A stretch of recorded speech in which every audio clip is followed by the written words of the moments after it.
हैसियत भी कांग्रेस की नहीं समझने जा रही है। और उत्तर प्रदेश की सबसे मुख्य विपक्षी दल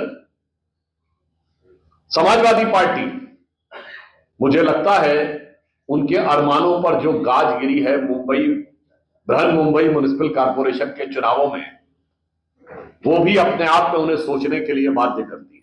समाजवादी पार्टी केवल एक सीट जीत पाई। भारतीय जनता पार्टी का पहली बार मुंबई में मेयर बनने जा रहा है। समाजवादी पार्टी एक सीट जीत पाई है और एमआईएम ने 4 सीटें जीती।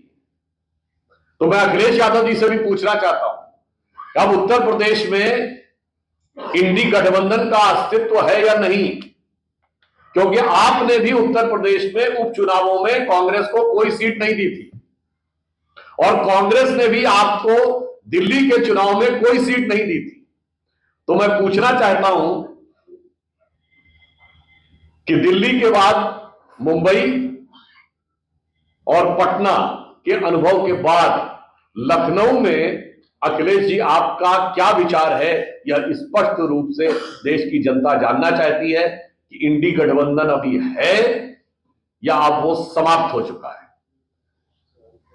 क्योंकि आने वाले 2026 के चुनावों में भी उसकी गति दुर्गति में बदलती हुई दिखाई पड़ रही है।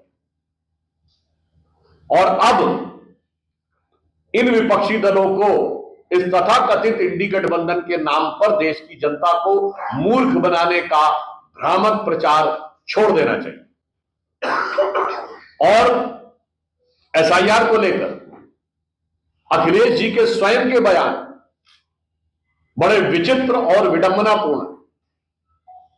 जब उनको कभी यह लगता है कि उनके वोटर जुड़ गए हैं एसआईआर में, तो वो बड़े खुश हो जाते हैं और वो कहते हैं भाजपा के वोटर कट गए।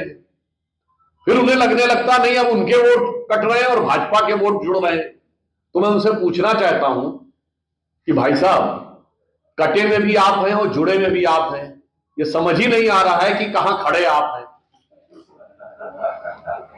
तो इसलिए आज देश की जनता बहुत स्पष्ट रूप से देख चुकी है कि 2 विकल्पों के बीच में चुनाव है। एक, श्री नरेंद्र मोदी जी के नेतृत्व में सामाजिक समरसता, सौहार्द, सांस्कृतिक गौरव के साथ विकास के पथ पर बढ़ता हुआ एक भारत श्रेष्ठ भारत का विकल्प, और दूसरी तरफ वर्ग और प्रांत में बटा हुआ, उत्तर और दक्षिण में बटा हुआ, जातियों में बटा हुआ और आपस में लड़ते हुए गठबंधन के हाथ में भारत तेरे टुकड़े होंगे इंशाअल्लाह का समर्थन करने वाले और ऐसे लोगों को भटके नौजवान कहने वाले लोगों का एक बिखरा हुआ विकल्प।